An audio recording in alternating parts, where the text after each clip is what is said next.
The first thing I remember is heat. Not the normal California in July kind of heat. The kind that sits in your throat and makes your lungs feel like they're working overtime. We were in a damage control drill, full gear, full tempo. The kind of training where nobody wants to be the reason the team slows down. Smoke machine going, alarms blaring, instructors yelling like they were paid per decibel. I had my mask on, gloves taped, helmet strapped down, and I was moving on muscle memory because my brain was doing that thing where it tries to float away from the moment. I'd been running on fumes for weeks. Not because I was partying, not because I was reckless, because I was doing what you do in the Navy when you're trying to stay on track, standing watch, knocking out quals, catching up on admin, trying to be the officer who doesn't make other people's lives harder. I'd also been sleeping like a phone on low power mode. 5 hours if I was lucky. Sometimes 4. Sometimes a nap in a chair if the schedule got ugly. I kept telling myself it was temporary. Just get through this qualification cycle. Just get through this training block. The headaches started as a whatever I'm dehydrated problem. Then they turned into a why is the room tilting when I stand up problem. I'd get these weird moments where my vision would blur for a second, like someone smudged a camera lens. I didn't tell anyone, because the Navy has taught me 2 things: your body will betray you, and paperwork will finish the job. So I did what a lot of people do. I pushed. I drank more water. I took ibuprofen. I smiled at my division, like everything was fine. That morning, right before the drill, Lexi had looked at me in the passageway and said, "You good, ma'am? H.A.M. to Lexitron. Corpseman. The person you want near you in a bad day." "I'm fine," I said automatically, like a robot programmed to lie. Lexi didn't buy it. She never did. She just nodded once like she was filing it away. Then the drill kicked off and we moved. Fire in compartment, move, move, move. I ran with the team, low stance, controlling my breathing, following the hose line. The air was thick. Even with the mask, it felt like the oxygen wasn't doing its job. My heart started hammering harder than it should have. I tried to slow my breathing. I tried to focus on the next step, the next command, the next turn. Then the dizziness hit, like somebody flipped a switch. 1 second I was upright, tracking the hose and the shouted directions, and the next second, the deck seemed to slide sideways under my boots. My stomach dropped. My vision tightened like I was looking through a tunnel. I remember thinking very calmly, "Wow, this is not great timing." I tried to take one more step because that's what my brain always chooses. One more step, one more minute, one more anything. My legs didn't agree. Everything went light, and then it went far away. I didn't hit the deck the way you see in movies, dramatic and slow. It was ugly, fast, like someone unplugged me. I felt my shoulder smack something hard. I heard my own breath turn into this strangled sound inside the mask. Then hands were on me. "Taryn, ma'am, can you hear me?" The mask came off. Air hit my face, too cold compared to the heat inside the drill space. Someone rolled me onto my side. Someone lifted my legs. I blinked and saw Lexi's face above mine, sharp and focused, like she'd flipped into a different gear. "Stay with me," she said. "Eyes on me. Don't try to stand." I wanted to say I wasn't trying to be dramatic. I wanted to say I could get up. I wanted to say I'm fine. My mouth didn't cooperate. Lexi looked past me. "Call it. Now." A voice yelled for medical. The alarms kept screaming in the background like they hadn't noticed I was currently having the worst day of my month. Lexi pressed her fingers against my wrist. Any chest pain, I shook my head. Or I tried to. It felt like my head weighed 50 pounds. Any trouble breathing now that the mask is off? I'm... My throat was dry, dizzy. Her eyes flicked over me like a checklist. "How long have you been feeling off?" I tried to lie again. It didn't come out right. "A while." Lexi's jaw tightened. Not angry at me, more like annoyed that my body had been sending warnings and I'd been ignoring them like junk mail. "Okay," she said. "We're not playing tough today. We're playing smart." They got me onto a stretcher faster than I expected. The instructor's voice faded as we moved out. The air got cleaner. The light got brighter. My heartbeat was still racing, but at least I wasn't surrounded by smoke and noise. Someone in the chain of command showed up on the edge of my vision, asking Lexi questions. Lexi answered in clipped, calm sentences. It was weird hearing people talk about me like I was a problem to solve. The ride to the ER was a blur. The medic kept asking me my name, my age, where I was. I answered because I'm stubborn, and I didn't want anyone thinking I was confused. Any medical history, he asked. No, I said. Then I added because my brain finally decided honesty was the move, headaches. He raised his eyebrows but didn't lecture me. He just wrote it down. At the hospital, the world turned white and loud in a different way. Bright lights, curtains, beeping, shoes squeaking on polished floors. A nurse leaned over me. We're going to get your vitals. Can you tell me your full name, Taryn Walsh? Date of birth, I told her. She typed fast. Any allergies, no. They started an IV cold fluid. That little sting, I stared at the ceiling and tried to breathe like this was normal. A doctor came in mid-40s, tired eyes, calm voice. Lieutenant, I'm Dr. Patel. You collapsed during training, correct? Yes. We're going to run some tests, he said. Blood work. EKG.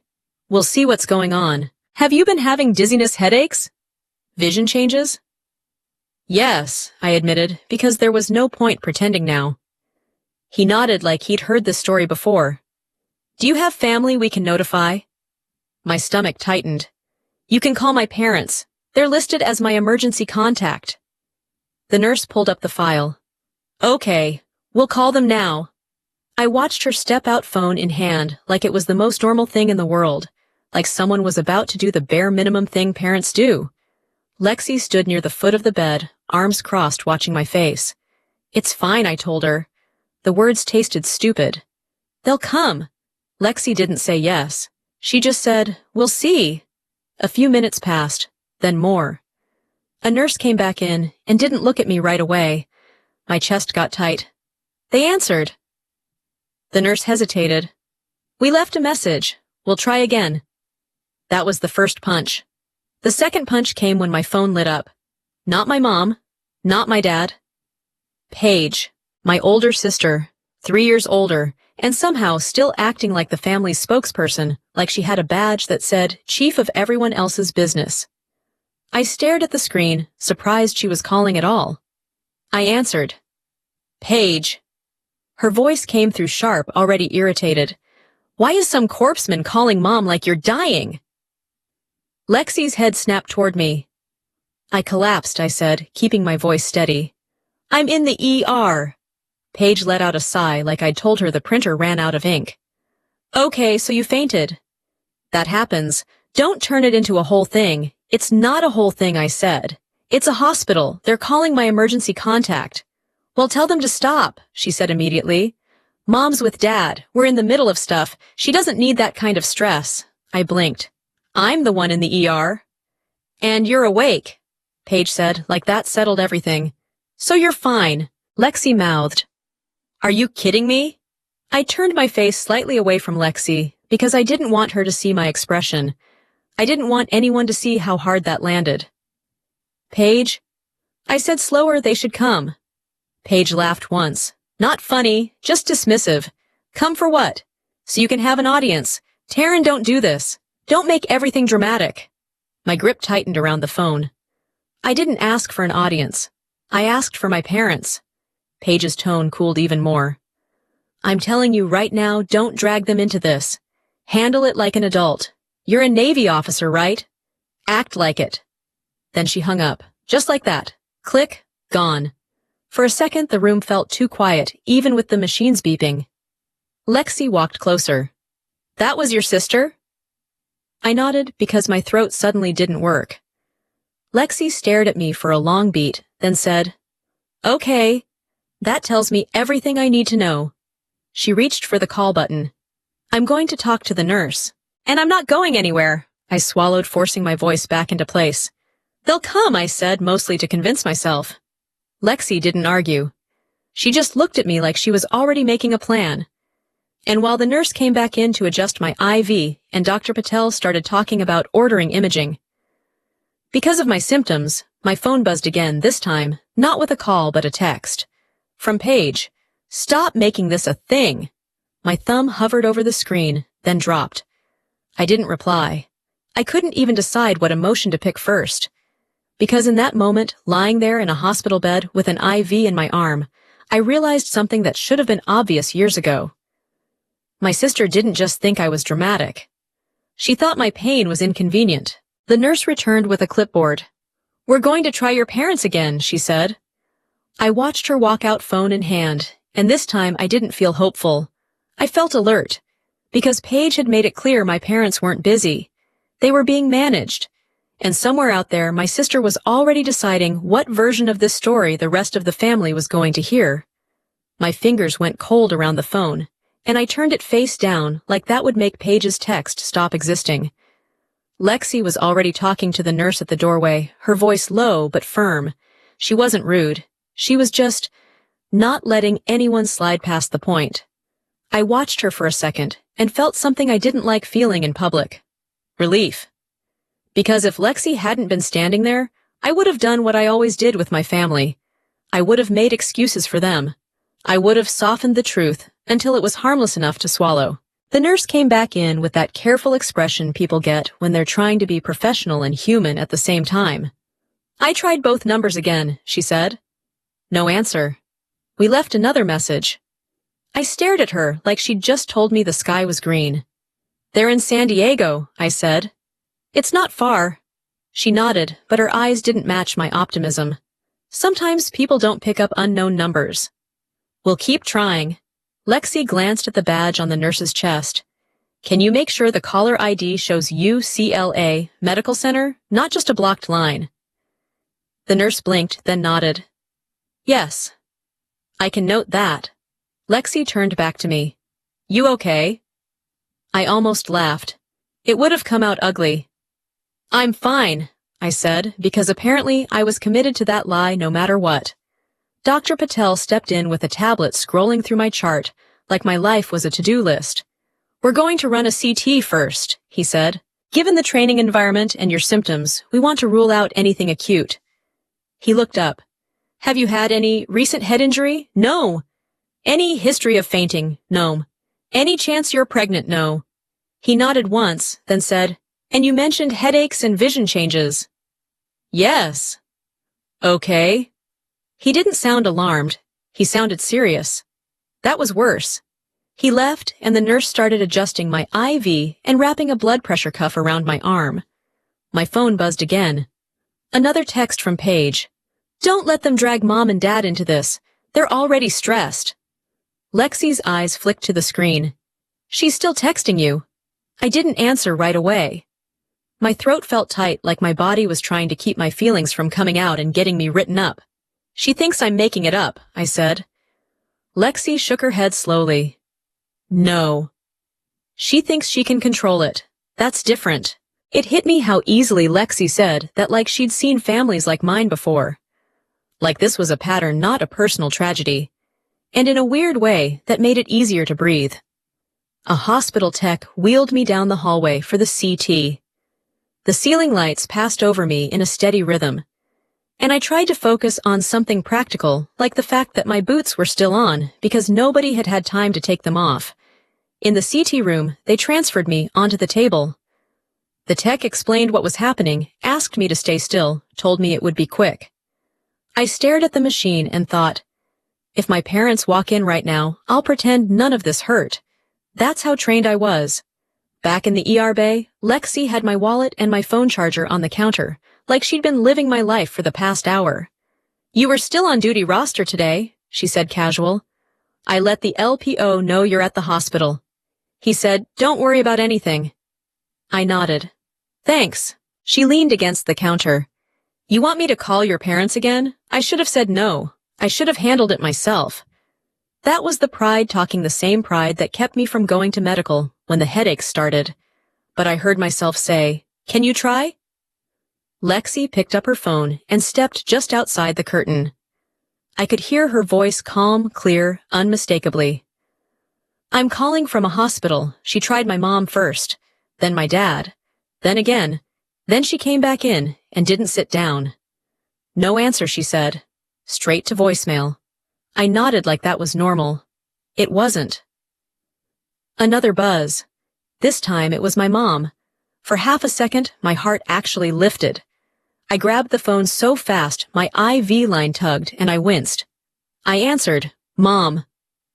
Her voice came through loud and irritated like I'd called her during her favorite show. Taryn, what is going on? She demanded. Paige says you're causing a scene. I stared at the wall across from me, because if I looked at Lexi, I was going to lose it. I collapsed, I said. In training. I'm in the ER. A pause. Then my mom exhaled sharply. Okay, and... They checked you, right? Yes. They're running tests. So you're awake, she said. Like that was the finish line. Then you're fine. I closed my eyes for a second. They called you, I said. The hospital called you. Well, we didn't recognize the number, she snapped. And Paige said you were talking like it was something huge. It is huge to me, I said, and my voice cracked on the last word, which made me hate myself immediately. Taryn, my mom said, and now her tone shifted into that familiar one, sweet, on the surface, sharp underneath. You need to stop. We're in the middle of something. Your father is busy. Paige has plans. Don't ruin the day with this. Mom, I said, and the word came out small. I'm in a hospital bed. Stop being dramatic, she said, like she and Paige had rehearsed it together. You're in the Navy. You're trained for stress. Handle it. I didn't even know what to say to that. The absurdity of it was almost funny. Almost. Are you coming? I asked, forcing the question out. Silence. Then my mom said, We can't. Not right now. Why not? She hesitated for half a breath, and in that half breath, I heard the truth hiding behind her teeth. Because Paige needs us, she said finally. Like that explained everything. Paige needs you. I repeated. Yes, my mom said. She's got enough on her plate. This weekend is important. Important. Weekend. My brain caught on the word like a hook. You're on a trip, I said. That's not the point, she snapped. The point is, you need to stop. You're going to stress your grandfather if you keep acting like this. We'll call you later. Then she hung up. No, are you okay? No, do you need anything? No, we love you. Just a clean cut, like a call with customer service. I sat there staring at the dark screen. Lexi didn't say anything for a moment. She just pulled the chair closer and sat down like she was planting a flag. That went great, she said finally, dry as sand. A laugh escaped me, short, bitter, and completely involuntary. Lexi leaned in slightly. Where are they? I swallowed. She said they're on a trip. She didn't say where. Lexi's eyes narrowed. Your sister's trip, I nodded. Lexi shook her head once like she was trying not to curse in a hospital. Okay, so your emergency contact is refusing to respond to an emergency. I flinched at the word emergency because that made it sound real in a way I wasn't ready to hold. Dr. Patel came back in and tapped on the tablet. Your CT doesn't show anything acute, he said. That shows us there's no bleeding or obvious emergency issue right now, which is good. But given your symptom history, I want neurology involved. We may need an MRI to get a clearer picture. My stomach dropped. MRI was not a casual word. MRI. I meant the doctors were looking for something, not just checking a box. Am I going back to work? I asked, because that was the Navy part of my brain doing its job. Dr. Patel looked at me like I'd asked if I could run a marathon with a broken ankle. Not tonight, he said. You're staying for observation. We'll monitor you, get labs back, and coordinate next steps. He glanced at Lexi. Do you have someone to take care of her if needed? Lexi didn't even hesitate. I'm here. The doctor nodded and left again. I sat in silence until my phone buzzed one more time. This time it wasn't a call. It was a notification. A new story from Paige. I told myself I wasn't going to open it. I told myself it didn't matter. I told myself I had bigger problems than my sister's social media addiction. My thumb opened it anyway. Bright lights, a hotel lobby. My mom's laugh in the background. My dad's voice saying something about dinner reservations. Paige's face centered in the frame, glossy and perfect, like she'd never heard the word hospital in her life. Text across the screen said, "Finally, a weekend with no drama."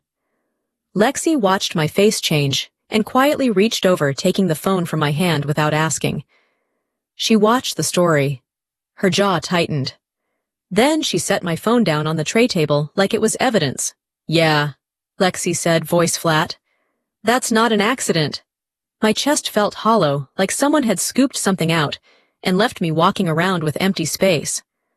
I didn't cry, not because I was strong, because I was too stunned to do anything that would count as a reaction. Lexi leaned back in her chair. "You want to update your emergency contact?" I stared at the ceiling for a long moment. The answer was sitting right there, obvious and painful. But saying it out loud felt like admitting a defeat I'd been pretending wasn't real. I opened my mouth anyway.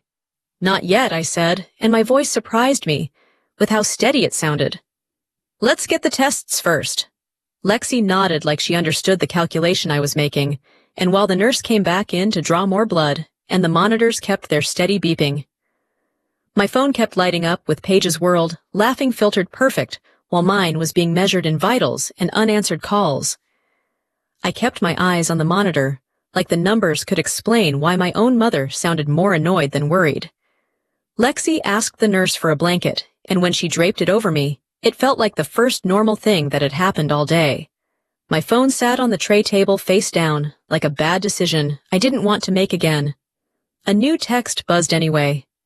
"Paige, see, they said you're fine. Stop stressing Mom out." I didn't even touch it. Lexi saw the screen light up and sighed. "Your sister has a real talent for being loud while being useless." That got a quick snort out of me. It wasn't a laugh. It was more like my body trying to prove it still worked. A resident came in to check my reflexes. He shined a light in my eyes, asked me to follow his finger. Asked me if the headaches were worse in the morning, if the dizziness came with nausea if I'd lost weight. I wanted to answer with one sentence, "I'm exhausted." That's the whole story, but my body had already made it clear it didn't care about my explanation. After he left, Lexi leaned her chair closer. "Okay," she said quietly. "No more pretending this is just a fluke. You've been having symptoms for weeks." I stared at the ceiling. I didn't want to slow down. "You didn't want to be seen as weak," she corrected. I didn't argue because she was right. When you're an officer, everything feels like it gets recorded somewhere. If you show up to medical too often, someone has an opinion. If you miss a training event, someone remembers. If you're not careful, your reputation gets built for you. And I'd worked too hard to let that happen. I'd worked too hard since I was a kid. I didn't say that out loud. I just swallowed and said, "I'll deal with it." Lexi shook her head. "You're dealing with it now. That's the point." My phone buzzed again. This time it was a call. "Paige." Lexi pointed at it like it was a snake. "Do not pick that up." I should have listened. But a part of me still wanted to believe I could talk to her like a normal sister, like she'd hear the fear under my calm voice and flip into caring mode. So I hit accept.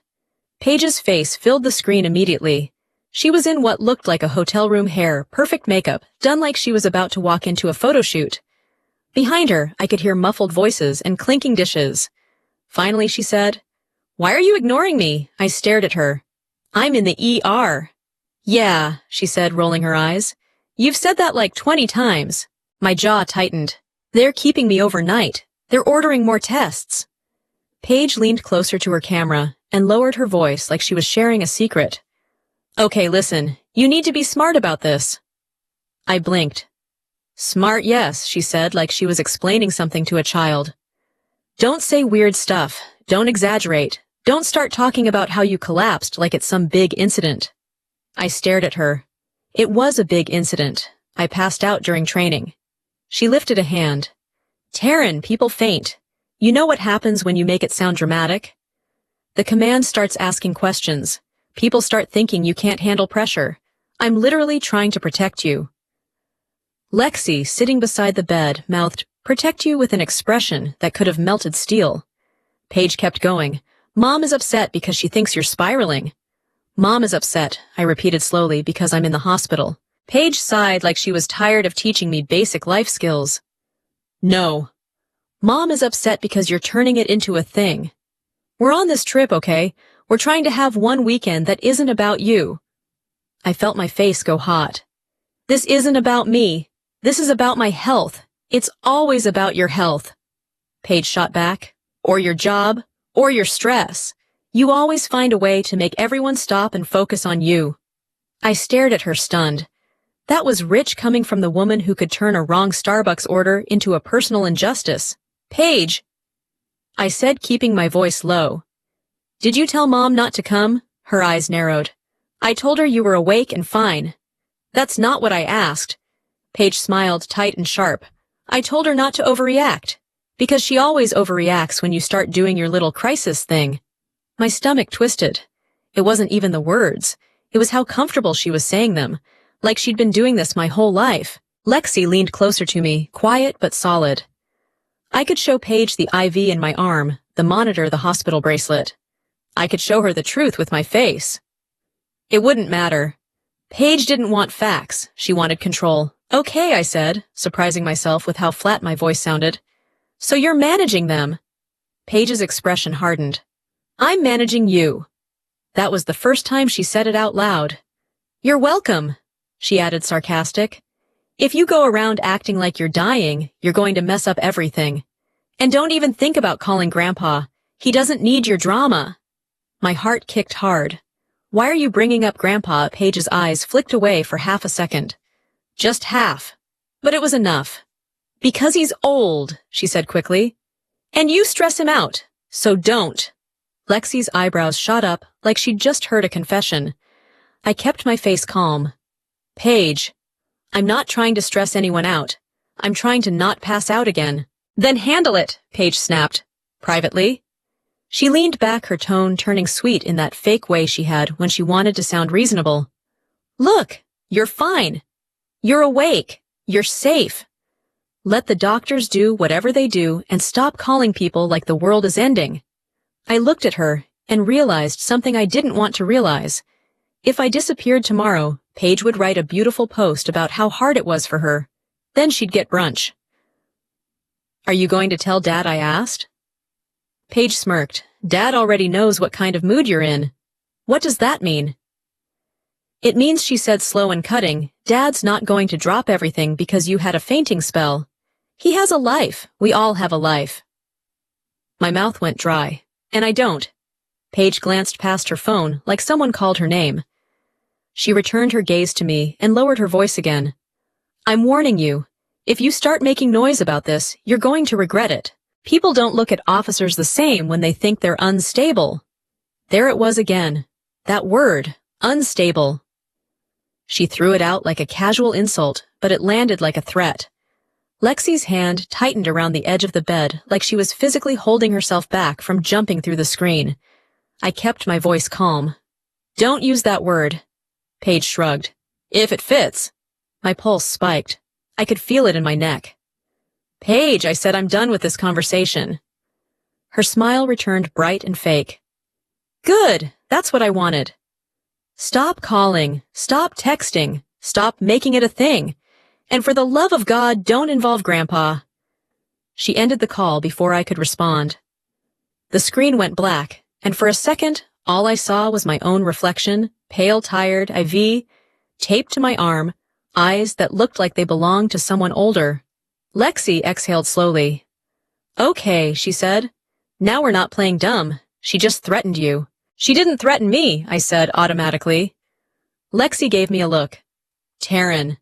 She said the word unstable twice, and told you not to call your grandfather. That's not sisterly concern. That's control. I swallowed. My chest felt tight, but my face stayed weirdly calm. Like my brain had flipped into operational mode. Can you do me a favor, I asked. Lexi leaned in. Name it. Screenshot that, I said, nodding at my phone. The call log, the texts, everything. Lexi didn't smile, but there was something satisfied in her eyes. Already thought of that. She opened my phone, scrolled, started taking screenshots, saving them to a folder, emailing them to herself with my permission, like she was building a case file. It should have felt extreme. Instead, it felt like the first intelligent thing anyone in my family had ever done for me. A nurse came in to draw more blood, and Lexi stepped aside. The nurse glanced between us, probably picking up the tension. "Any family coming in?" she asked casually, while tying the tourniquet. I hesitated, then said the truth in the simplest way. "No." The nurse didn't react. She just nodded like she'd heard that answer 100 times and kept working. After she left, Lexi sat back down. "You want to update your emergency contact now?" I stared at the blank wall for a long moment, thinking about my mom saying, "Paige needs us," thinking about Paige, saying she manages me, thinking about the way my sister talked about my health, like it was a public relations problem. My thumb hovered over my phone. I didn't make the change yet, but I opened the settings and pulled up the emergency contact screen. Just to look. Just to remind myself I had a choice. Lexi watched me quiet and steady. Then my phone buzzed again, another message from Paige sliding onto the screen like she owned space in my life. "Paige, don't embarrass the family." I stared at it, and something inside me went still. Not sad, not angry, just clear. Because if my sister's first instinct was to protect the family's image instead of my life, that meant the problem wasn't my weakness. The problem was their priorities. I tapped the screen once and put my phone on Do Not Disturb like I was shutting a door in my sister's face without giving her the satisfaction of hearing it slam. Lexi watched me do it and nodded. "Good choice." I didn't feel strong. I felt tired. The kind of tired that makes your bones feel heavy. The nurse had finally convinced me to take off my boots, and my feet throbbed like the show had been holding up my entire life. Not just my body. Dr. Patel came back with a new face behind him, older, calm, and carrying the kind of quiet authority that made everyone stand up straighter without being told. "Lieutenant Walsh," she said, "I'm Dr. Chen, neurology." Lexi's posture changed immediately. I'd seen Lexi handle fires, broken fingers, panic attacks, and one guy who thought he could walk off a heat injury. She didn't scare easily, but the word neurology made the room feel smaller. Dr. Chen pulled up a chair and sat so she was at my eye level. "I reviewed your symptoms and your initial imaging," she said. "Your CT is reassuring in the sense that it doesn't show bleeding or an acute emergency, but your symptom pattern is concerning enough that I want an MRI. I nodded slowly. "Okay. You've been having headaches," she said. "Dizziness, vision changes, and now a collapse during a high-stress training event." "Yes." "Have you had any episodes where you felt like you might pass out before I hesitated, then decided to stop performing?" "A couple times. Standing up too fast. On watch. I thought it was lack of sleep." Dr. Chen didn't judge me. She just noted it. "Any nausea, vomiting, seizure-like symptoms?" "No." "Any weakness in your arms or legs?" "No." Lexi's gaze stayed locked on Dr. Chen, like she was trying to memorize every word. Dr. Chen continued.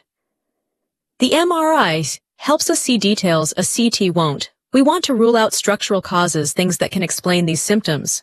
Structural causes." I stared at the ceiling. My brain tried to treat it like an academic term. Something that belonged in a textbook, not in my skull. They moved me to MRIU later that afternoon. By then, the adrenaline had drained out of me, leaving nothing but nausea and a dull ache behind my eyes. A tech explained the process, asked me to remove anything metal, and offered ear protection. I slid into the machine and tried to breathe evenly, but my mind kept replaying Paige's voice. Unstable. "Don't embarrass the family. Don't call Grandpa." I stared into the blank space above my face and made myself focus on the only thing that mattered. Stay still, get the scan, get answers. Back in the ER bay, the waiting part was worse than the scan. You can handle a procedure. You can't control silence. Lexi stepped out to talk to someone from the command for a minute, short and professional. When she came back, she held a small paper cup of water and a packet of crackers. "Eat," she ordered. "I'm not hungry." "Not optional," she said. "Your body is not a robot. Stop treating it like one." I forced a cracker down. It tasted like cardboard and humility. The hospital financial counselor showed up not long after because hospitals in America, Love nothing more than timing paperwork right when you feel like you're going to throw up. She introduced herself, sat down, and pulled out a folder. We're going to talk about insurance authorization and the estimate, she said gently. Lexi's head snapped up. Estimate, the counselor nodded.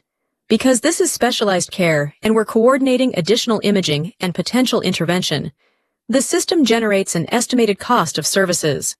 Your coverage will handle most of it, but authorization takes time, and we want you to understand the process. I heard the words, but the only thing my brain grabbed was estimate. She slid a page toward me. The number was big. Not in a, I can ignore it way.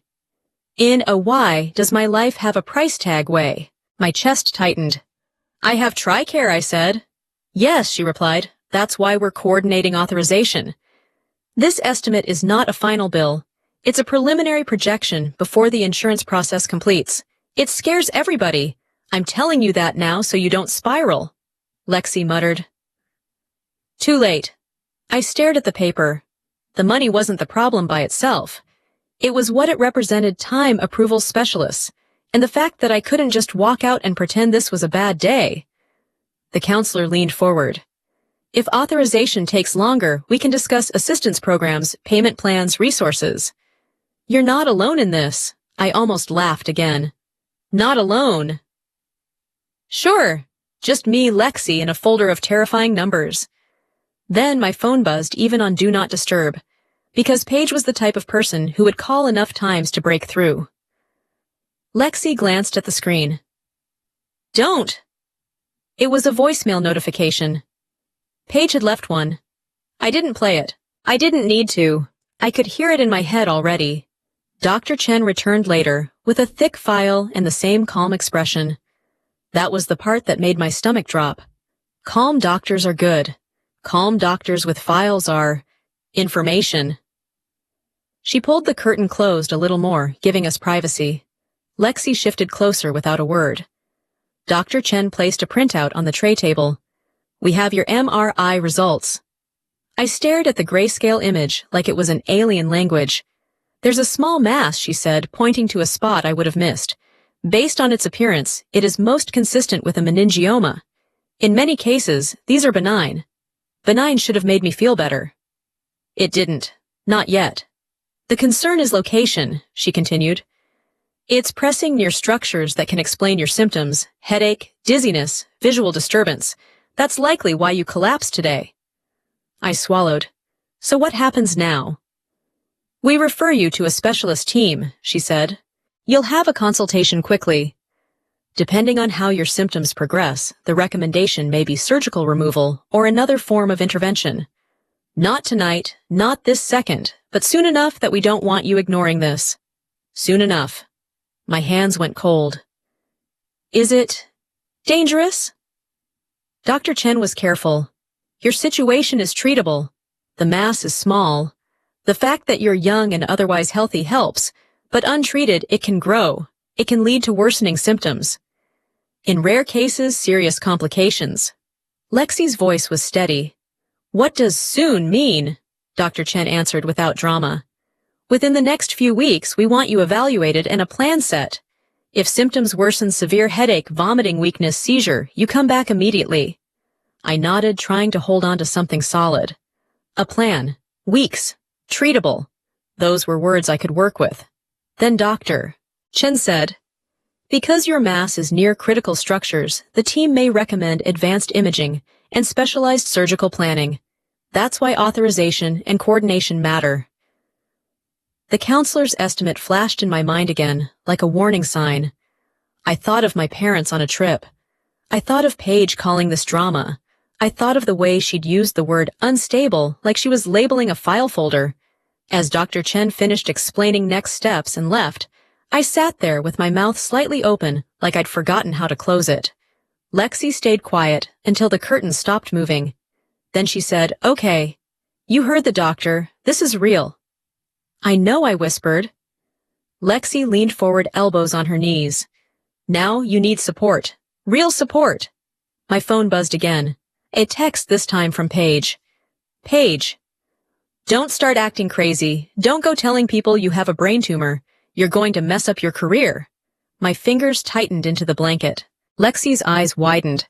She said what I didn't hand over my phone. I just read it once more slower, like I was making sure I wasn't imagining it. Acting crazy. Mess up your career. It wasn't concern. It was a warning. A threat dressed up as advice. I felt something shift in my chest. Less sadness now, more sharp focus. Like I'd finally stopped wishing for my family to be different and started seeing them as they were. Lexi's voice got quieter. Save that. That's not normal. I know, I said, and the words came out steadier than I expected. Because right then, lying in a hospital bed with an MRI result on the table, and my sister trying to control my mouth like she owned it, I made a choice I should have made a long time ago. I wasn't going to let Paige narrate my life anymore. I unlocked my phone and opened my notes app, not to write a dramatic speech, not to vent, but to start a simple list.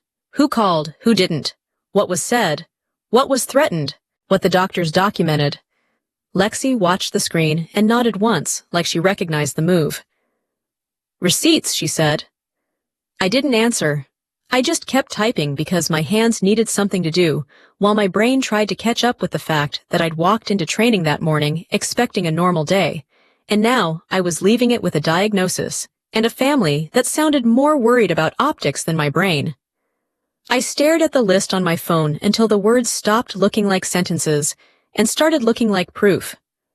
Lexi went to the cafeteria and came back with the most depressing hospital meal imaginable, something beige in a plastic container, and a coffee that tasted like regret. She handed it to me anyway, like it was medicine. Eat, she said. I picked at it. My stomach was too tight to accept anything more than a few bites. The MRI printout sat on the tray table like a quiet accusation. My brain kept replaying Dr. Chen's calm voice. Treatable, small, soon. And then Paige's text on top of it, like frosting on a bad cake. Don't tell people. You'll mess up your career. That one sentence made me realize Paige wasn't just being selfish. She was being strategic. She was already thinking about how my diagnosis could affect her, how my medical situation could become a storyline she had to manage. Like I was a reputation problem. The nurse came in to check my vitals and asked, "Any family coming by?" I almost answered automatically. Yes, they're on the way, because that's what I was trained to say in my own head. Instead, I said no. The nurse's face didn't change. She just nodded like that was common and adjusted the cuff around my arm. That hurt in a different way. Not surprise. Familiarity. After she left, my phone buzzed again. This time it was my dad. My heart jerked up like a dog hearing its name. I hated that about myself. I hated that even after my mom hung up on me. Even after Paige threatened me, my body still wanted to believe my dad would show up and act like a father. I answered, "Dad?" His voice came through loud and irritated with background noise, laughter music. Something that sounded like a hotel lobby bar. "What the hell is going on?" he snapped. "Your mother is upset. Paige says you're freaking out." I stared at the ceiling, blinking hard. I collapsed in training. I'm in the hospital. Neurology ordered an MRI. A pause. A short one. Then he said, "Okay, so you're conscious." "Yes." "So you're fine," he replied, like he was checking off a box. My fingers tightened around the phone. "No, Dad. They found something. A mass.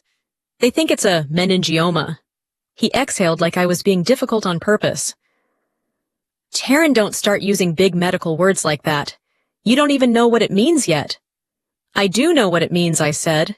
"It means I'm not making this up. Listen," he said, lowering his voice slightly, like he was trying to be reasonable. "We're out of town. We can't just drop everything. Out of town. Like I was calling about a flat tire." "Where are you?" I asked. He hesitated. That hesitation told me everything. "Dad?" I said again, slower. "Where are you?" He sighed, and I could hear Paige's voice in the background, close enough to be in the same room, like she was supervising the call. "We're on a trip," he said. "It's not a big deal." "It's not a big deal," I repeated. "I'm in the hospital. Taryn," he said, and his tone sharpened. "You need to stop doing this. Stop making it sound like we're abandoning you." I let out a short, humorless laugh. You are abandoning me. No, we're not, he shot back. You're a grown woman. You're an officer. You're trained. You can handle a hospital visit. A hospital visit? Like I walked in for a vitamin shot. Dad, I said the doctors called you. You didn't answer. Mom didn't answer. And Paige told Lexi not to make it a thing. Paige was protecting your mother, he said quickly. Your mother doesn't need more stress. I swallowed hard. What about me? He didn't answer that. He just said, look, we'll call you later. Don't involve Grandpa. That man worries too much. The way he said Grandpa like Grandpa was a problem made my chest go cold. Why does everyone keep saying that? I asked. Why are you so worried about Grandpa knowing? Because he'll blow things out of proportion, my dad said. I heard Paige laugh in the background. It was small, but it was there, like a little victory laugh. My voice came out quiet. I'm hanging up. Taryn? I ended the call. My hand shook as I set the phone down. Lexi watched me the whole time, her expression tight. Your dad sounds like he's calling from a resort, she said. I think he is, I whispered. Lexi's jaw clenched. Okay, we're not doing this alone. We're not letting them rewrite reality. I nodded, but my eyes stung. I couldn't cry yet. Crying would mean accepting the truth fully, and my brain was still trying to bargain. Maybe they're just overwhelmed. Maybe they don't understand. Maybe when they hear the word surgery. But then my phone lit up again with a notification I didn't ask for. Paige posted a new photo. I didn't want to open it. I opened it anyway. It was a group shot. My mom, my dad Paige, and Paige's fiancé, Ethan, standing in front of a big sign that screamed vacation in bright letters.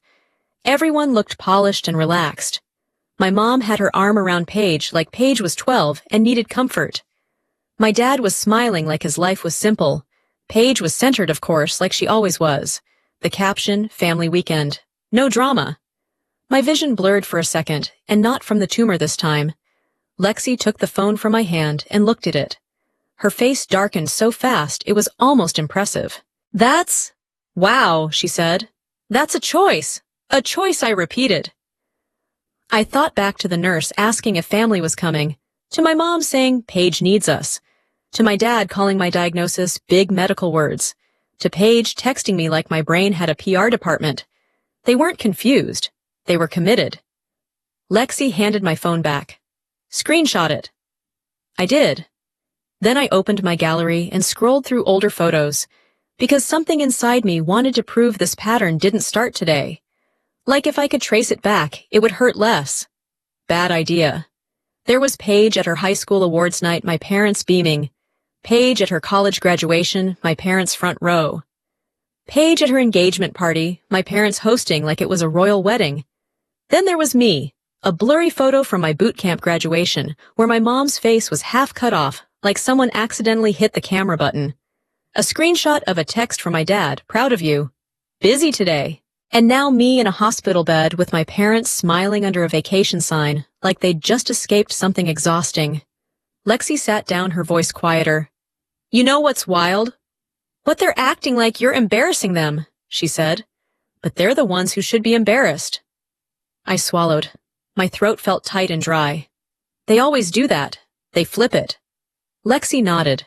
Control. The word landed heavy. Control wasn't just Paige. It was the whole system. Paige spoke, my parents followed, and I was expected to adapt. A nurse came in with paperwork consent forms for additional imaging instructions for follow-up consults. She pointed to a section that said emergency contact. I stared at it like it was a trap. Lexi leaned in. We can update it. You don't have to wait.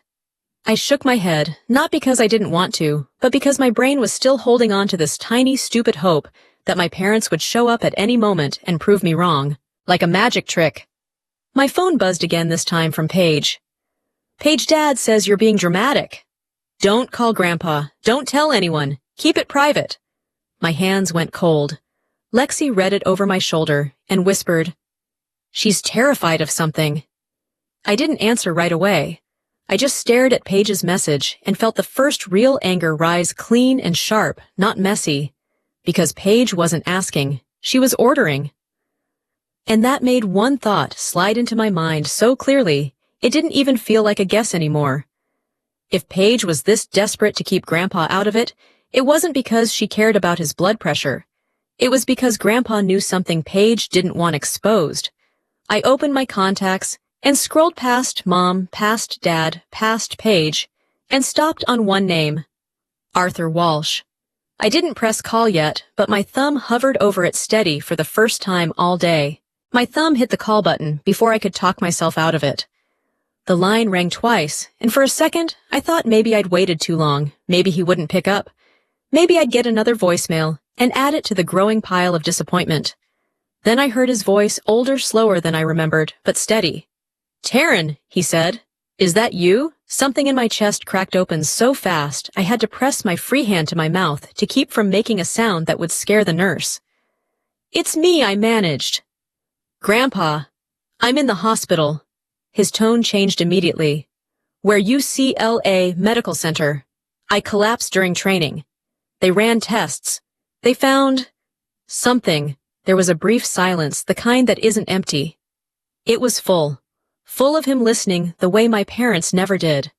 "Are you alone?" he asked. I glanced at Lexi, who was sitting with her arms folded like a bouncer guarding my sanity. "I'm not alone," I said. "Lexi's here. She's my corpsman." "Good," Grandpa said, and I could hear him stand up on the other end. "Stay on the line." "Grandpa?" "You don't have to," I said. "Stay on the line." I did. I listened to him moving around, the faint sound of keys, a door opening. Then his voice returned firm. "I'm coming up." My throat tightened. "It's late." "It's a drive. I don't want you on the road, Taryn." He cut in calm but unmovable. "You are not doing this by yourself. Not today." I closed my eyes. That sentence felt like water on a burn. Lexi watched me, and I could tell she already liked him. "I'll be there as fast as I can," Grandpa said. "And I want you to tell the nurse you need someone to sign any paperwork if it comes up. Do you hear me? I hear you." He hung up, and I stared at my phone like it had just become a different object, like it was capable of connecting me to someone who actually showed up. Lexi exhaled. That sounded like a real adult. I gave a weak smile. "He's the only one." Lexi didn't say I'm sorry. She didn't do the pity voice. She just nodded like she understood exactly what kind of family math I was working with. An hour later, my phone buzzed again. This time it was my mom. I didn't answer. 10 minutes after that, my dad. I didn't answer. Then Paige. Lexi watched the screen light up and said, "Nope." I let it ring. My body finally calmed enough that the headache turned into a steady ache instead of a spike. A nurse came in and adjusted my IV, asked my pain level, asked if I needed anything. I almost said a new family. Instead, I asked for water. Around midnight, the curtain rustled, and I heard a familiar voice, breathless and angry, in the way only someone who cares gets angry. "Where is she?" Lexi stood up. "Over here." Grandpa Arthur stepped into the bay. He looked thinner than the last time I saw him, hair completely white now, but his eyes were still sharp. The kind of eyes that don't let people lie in front of them for long. He came straight to my bedside and took my hand like he was grounding me to the earth. "There you are," he said quietly. "My girl." I swallowed hard. "I didn't want to bother you." He stared at me for a long second, and his face tightened. "You didn't bother me. You bothered the wrong people." Lexi stepped back a little, giving us space, but she stayed close enough to jump in if she needed to. Grandpa looked at the IV, the hospital bracelet, the paperwork on the tray table. His jaw clenched tighter with each detail. "Where are your parents?" he asked, voice low. I didn't answer. I didn't have to. He already knew. "I called them," I admitted. "The doctors called them. They didn't come." His eyes flashed. "And Paige?" I hesitated. "She told them not to. She said I was being dramatic." Grandpa let out a slow breath through his nose. It wasn't a sigh. It was the sound of someone putting a lid on fury. He turned to Lexi. "Thank you for staying with her." Lexi nodded. "Of course, sir." Grandpa looked back at me. "Tell me what the doctor said." So I did. I told him the symptoms. The MRI. Dr. Chen. The word meningioma. The fact that it was likely benign but in a sensitive spot. The plan for specialist consult and possible intervention soon. I kept it simple. Facts. I didn't give him the emotional version because I didn't want to scare him. Grandpa listened without interrupting, and when I finished, he squeezed my hand. We'll handle it, he said.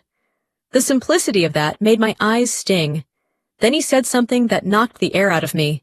And the tuition, he added almost casually. What about that? I blinked. What about my tuition? Grandpa frowned. You told me you've been working nonstop. You mentioned loans. Yeah, I said slowly. I had to. I didn't have a choice. Grandpa's face went still. That doesn't make any sense. My stomach dropped. Why? He leaned forward, voice quiet. Because I set up support for you. For both of you. I stared at him. Support, he nodded once. Years ago, I created a fund. Not a college-only plan, a family support account. It was meant to be split evenly between you and Paige when you hit major milestones, education, housing emergencies. 50-50, no games. My throat went dry. I don't understand. Grandpa kept his eyes on mine. I'm the account holder. I've always been the account holder. But I gave your parents access because I trusted them. I thought they'd be fair. I thought they'd do the job parents are supposed to do. Lexi's head tilted slightly, like she was watching a crime documentary come to life. I felt like my brain was trying to reboot. Are you saying there was money? For me? Yes, Grandpa said. Enough that you should not have had to run yourself into the ground. My pulse started racing again. I never saw any of it. He didn't blink. That's what I'm hearing. I shook my head slowly, like that would make the words rearrange themselves into something less brutal. I paid my tuition. I took out loans, I worked. I've been freelancing. Grandpa's grip tightened. How much did you pay? I swallowed a lot. He sat back, and for the first time since he walked in, he looked truly shocked. My God, he said quietly, so they didn't tell you. Lexi's voice was careful. Sir, when was the last time you checked the account activity? Grandpa looked at her like he appreciated the question. I've checked the balance periodically. I saw withdrawals, but your parents always said it was temporary use, family expenses, a bridge. They said they'd settle it. And I believed them because I didn't want to believe the alternative. The alternative hung in the air between us. My fingers went numb. Grandpa? What kind of withdrawals? Grandpa's face tightened again, this time, with something sharper than anger disgust. Large ones. Not consistent with family expenses, unless your family expenses include treating your oldest like a VIP. Lexi muttered. Oh, wow. I felt like I couldn't breathe. Paige's trip. Grandpa didn't answer, but his silence was confirmation. I stared at the tray table, at the MRI printout, at the estimate paperwork, at my own hands shaking. 4 years of exhaustion, 4 years of shifts, 4 years of headaches I blamed on stress. All while there was supposed to be support sitting behind a locked door I didn't even know existed. And my parents held the key. Grandpa stood up so fast the chair scraped the floor. Give me your father's number. I hesitated. Grandpa now. I gave it to him. He dialed right in front of me. No pacing, no speeches, just action. The line rang. Once, twice. Then my dad answered, and I could tell immediately from his tone that he was annoyed to be interrupted. Hello? Grandpa's voice came out like a hammer. Grant, where's my granddaughter's money? Silence. Then my dad tried to laugh. Dad, what are you talking about? I'm talking about the fund I created to be split evenly between Taryn and Paige, Grandpa. Said each word sharp. I'm talking about the withdrawals. I'm talking about why Taryn is lying in a hospital bed with an MRI result while you're on a trip you didn't even have the decency to hide. My dad's voice got defensive fast. We didn't steal anything. We borrowed. We were going to replace it. Grandpa didn't raise his voice. He didn't need to. Borrowing requires permission. Did you ask Taryn? My dad stalled. She's always been independent. Grandpa's eyes flashed as he looked at me. Independent is not a license to rob her. I heard my mom's voice in the background, breathy and tense. Arthur, please, not right now. You're going to make this worse. Grandpa's jaw tightened. Worse for who? For the family image Paige is so desperate to protect. My phone buzzed on the tray table, lighting up through Do Not Disturb with Paige's name again, like she could sense the ground shifting under her. Grandpa's voice stayed flat, deadly calm. I want the bank statements. Tonight. I want to know exactly what you took, where it went, and why you thought you could hide it from me and from Taryn. My dad snapped. You're overreacting. Grandpa stared down at me, his hand still gripping mine, and then he spoke into the phone like he was cutting a rope. I'm not overreacting, he said. I'm correcting a mistake, and the first correction is that you no longer have access. He ended the call. The room went silent, except for the monitor and Lexi's slow inhale. Grandpa looked at me, eyes steady, and said, You're going to get the care you need. And nobody is going to teach you to feel guilty for surviving. Grandpa didn't sit back down. He stayed standing like the chair was beneath him now. Lexi picked up my phone and held it out. Sir Paige is calling again.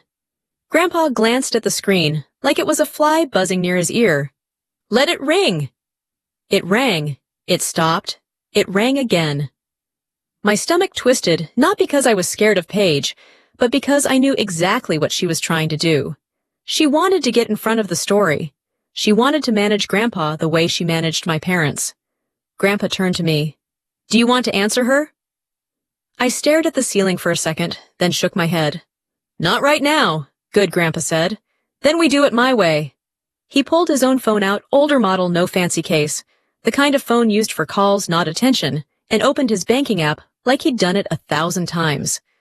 Lexi leaned forward. You can see the transactions now. Grandpa nodded. I can see enough. Full statements take a minute, but I can see the pattern. He scrolled and his face changed with every swipe. Not surprised, something worse. Like he was watching someone break into his house while smiling. Look at this, he said, turning the screen slightly toward Lexi.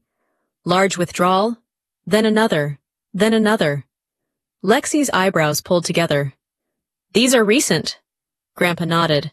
And these line up with what? My brain was still lagging, but I forced it to work. Paige's engagement, I said quietly. The trip, the deposits. Grandpa looked at me. Exactly. The nurse came in with a fresh bag for my IV, took one look at Grandpa's face, and decided to keep the visit short. Everything okay? She asked cautiously. Grandpa's smile was polite but empty. We're fine. Thank you. As soon as she stepped out, Grandpa spoke again. They told me it was temporary. Family expenses, emergencies. Lexi snorted. Yeah. Emergency vacation. Grandpa didn't smile. He kept scrolling. Then he paused like he'd hit the part that made his blood pressure spike. Here, he said. This is the one that tells me it wasn't just sloppy. He showed Lexi a line item, and Lexi's eyes narrowed. That's a vendor, Lexi said. Not a grocery store. Grandpa nodded. A wedding services vendor. And this one is a travel agency. And this is a deposit. I felt my throat tighten. So it really was for Paige. Grandpa didn't say it like a question. It was for Paige. For a moment, I couldn't move. I just stared at the blanket over my legs, because if I looked at Grandpa's face, I'd see how furious he was, and I didn't want to add the guilt of I caused Grandpa stress on top of everything else. Then my phone buzzed again. Texts pouring in. Now? Not calls. Dad. What did you tell Grandpa, Mom? Why are you doing this to us, Paige? Stop. Now. Lexi read them over my shoulder and let out a low whistle. They didn't call because you collapsed. They call because the money got mentioned. Grandpa's jaw clenched. Exactly. He tapped on his screen again, then looked at me. Taryn, did you ever receive anything from this fund? No, I said. I didn't even know it existed. Did you ever sign anything he asked? Any consent? Any agreement to allow them to manage it on your behalf? No. Lexi nodded like she was building the legal outline in her head. So they had access because you gave it to them, not because she gave it to them. Grandpa's eyes were steady. I gave them access. I gave them trust. The word trust landed heavy. Grandpa sat down finally, but only because he needed both hands free. He opened his email and started drafting a message to the bank request for full statements, request for records of any changes to paperless settings, addresses, authorized devices. Lexi's voice was quiet. Paperless settings matter. Grandpa looked up. That's the part I don't understand. I expected the withdrawals. I didn't expect the hiding. Lexi nodded slowly. If they flipped the account to paperless and routed notices to their address, you wouldn't get mailed alerts. And Taryn wouldn't either, because she's not the account holder. My stomach turned. They could do that if they had login access. Lexi said, yeah. Grandpa's face darkened. They did. I felt heat behind my eyes, but I refused to cry. Crying felt like giving them a win, and I was done giving them anything. Lexi leaned closer to me. Ma'am, can I be blunt? Please, I said. This is a financial abuse situation, she said. And your sister is helping them justify it. Grandpa nodded once. Your sister isn't just benefiting, she's directing. Like the universe wanted to confirm it, Paige's name flashed again, video call this time. Grandpa looked at me. Permission to answer, I hesitated. I didn't want her voice in my ears. But part of me wanted to watch her try to see if she would lie with the same confidence she always had. I nodded once. Answer it. Grandpa hit accept. Paige's face filled the screen, and she was already in performance mode. Eyes wide, mouth soft, voice sugary. Grandpa. Oh my God, she said. What is going on? Why are you yelling at Mom and Dad? Grandpa didn't flinch. Because your sister is in the hospital. Paige's fake concern clicked on. I know, and I feel terrible. But she's okay, right? She's awake. The doctor said it's not serious. My jaw clenched so hard it hurt. Grandpa's voice stayed calm. Neurology says it is serious. Paige's expression flickered just for a beat, then returned to sweet. Well, you know how Taryn is. She gets anxious. She spirals. She hears one word and, stop, Grandpa said flat. Paige blinked. Excuse me, stop labeling your sister, Grandpa said. And stop pretending you don't know what I'm asking. Paige's smile tightened. I don't know what you mean. Grandpa leaned slightly toward the camera. The fund! Paige's eyes widened. What fund, Grandpa? Didn't raise his voice. The account I created to be split evenly between you and Taryn. Paige's mouth opened, then closed. Then opened again, like she was searching for the correct lie.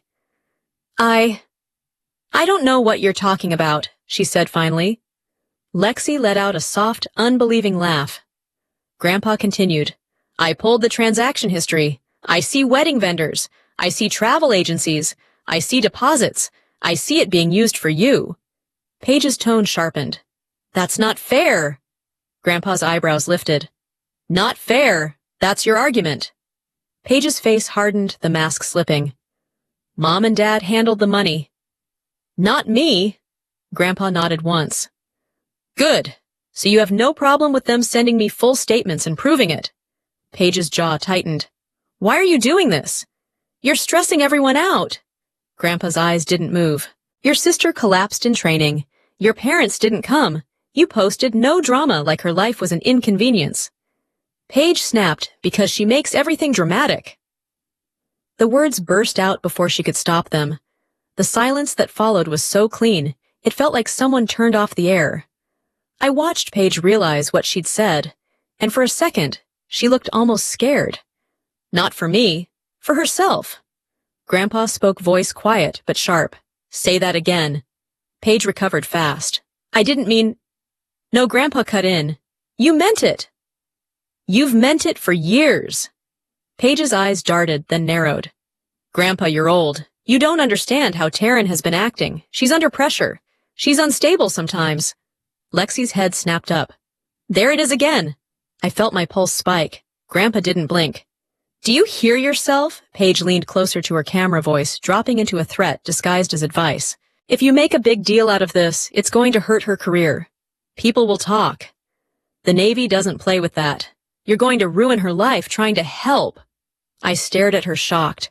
She was saying it like she cared, but the truth was clear. She wasn't protecting me. She was protecting the story she'd built around me. Grandpa's face went still. You don't get to threaten your sister. I'm not threatening her, Paige said quickly. I'm trying to stop her from making bad choices, and you're letting her manipulate you. Grandpa's voice dropped lower. Manipulate me? Paige nodded like she was certain. Yes. She wants attention. She wants to play victim. She wants you to side with her, so you'll punish Mom and Dad.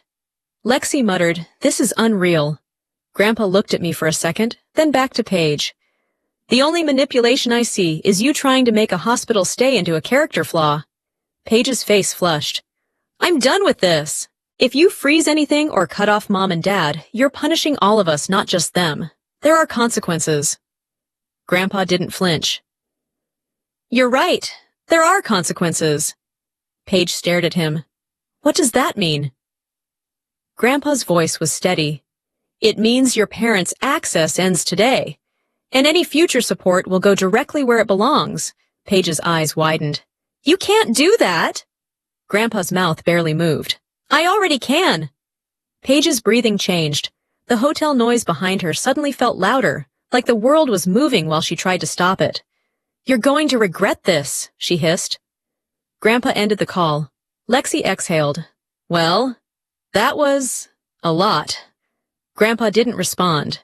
He was already tapping on his phone, opening settings, making changes with the focus of someone who'd waited too long to correct a mistake. I'm removing their access, he said calmly. Right now. My phone lit up again with more texts, a storm of blame. Mom? How could you do this to your family? Dad, fix this. Now, Paige. If you embarrass us, you're dead to me. I stared at the screen and felt strangely clear, like my body had finally chosen a lane. Lexi leaned close and whispered, Save every single one. Grandpa's phone chimed softly, confirmation messages from the bank. He looked at me, eyes steady. It's done. And as if on cue, my phone started ringing again, back to back, like the family suddenly remembered I existed the moment the money stopped moving. I turned my phone over and watched it vibrate across the tray table like it was trying to crawl away from my life. Dad? Mom? Paige? Dad again. Paige again. Lexi reached out and slid the phone closer to me, then calmly flipped it face down. You don't owe them a response right now. Grandpa Arthur didn't look even slightly guilty. He looked focused, like he'd finally gotten his hands on a steering wheel after years in the passenger seat. They're going to panic, he said, more like a prediction than a comment. He wasn't wrong. My phone buzzed with texts between the calls. Dad? The bank is declining. What did you do? Mom? Arthur is being unreasonable. Fix this. Paige, pick up. No. Lexi glanced at the screen and shook her head. Funny how they found service the second the money got cut off. Grandpa's voice was calm. That tells you what mattered. It should have made me cry. Instead, I felt numb in a clean, sharp way, like my feelings had left the building and replaced themselves with a checklist. Don't engage, save proof, protect access, update contacts. Lexi leaned closer. Ma'am, I'm going to say this like you're one of my junior sailors. Okay. You need to update your emergency contact today, she said. Not later. Not when you feel better. Today. I swallowed. I know. Grandpa nodded. I'll sign anything you need, and I'll speak to whoever I have to speak to. The nurse came in to check on me, and immediately noticed the chaos on the tray table, my phone lighting up the missed call count climbing. Everything okay? She asked, cautious. Lexi answered for me, polite but firm. Family drama? We're handling it. The nurse gave a sympathetic half smile, like she'd seen this movie before, and asked if I needed anything. I asked for a pen. She handed me one, and I sat there in a hospital bed with an IV in my arm and started doing paperwork like it was my job, because it basically was. I opened the hospital's patient portal on my phone and pulled up the section for emergency contact information. My parents' names stared back at me, neat and official, like a joke nobody bothered to explain. My hand hesitated. It felt like betrayal, even though they'd already betrayed me. That's how deep the conditioning went. I'd been trained to feel guilty for protecting myself. Lexi noticed the hesitation and said quietly, Taryn, they didn't come, And your sister called you unstable in the same breath as don't tell people. That's not love. That's control. Grandpa's voice was softer. You don't have to keep giving them power out of habit. I exhaled and my finger moved. I removed my mom. I removed my dad. I added Grandpa Arthur first. Then I hesitated again before adding Lexi, because it felt weird listing a corpsman as emergency contact, but Lexi had already proven she'd do the job, and right now, that mattered more than appearances. Lexi raised an eyebrow. You sure I'm sure? I said and clicked save. The screen confirmed the update. A tiny digital change, but it felt like moving a mountain. My phone rang again immediately, like my family somehow sensed I'd cut one more thread. Paige this time. Grandpa leaned forward. Do you want me to answer? Lexi shook her head before I could speak. No. Let her keep spinning. We want her on record. I stared at the screen and let it ring out. A voicemail notification popped up. Paige again. This time I played it because I wanted to hear how she'd twist reality when she couldn't control the conversation live. Her voice came through sweet at first. Hey, Taryn.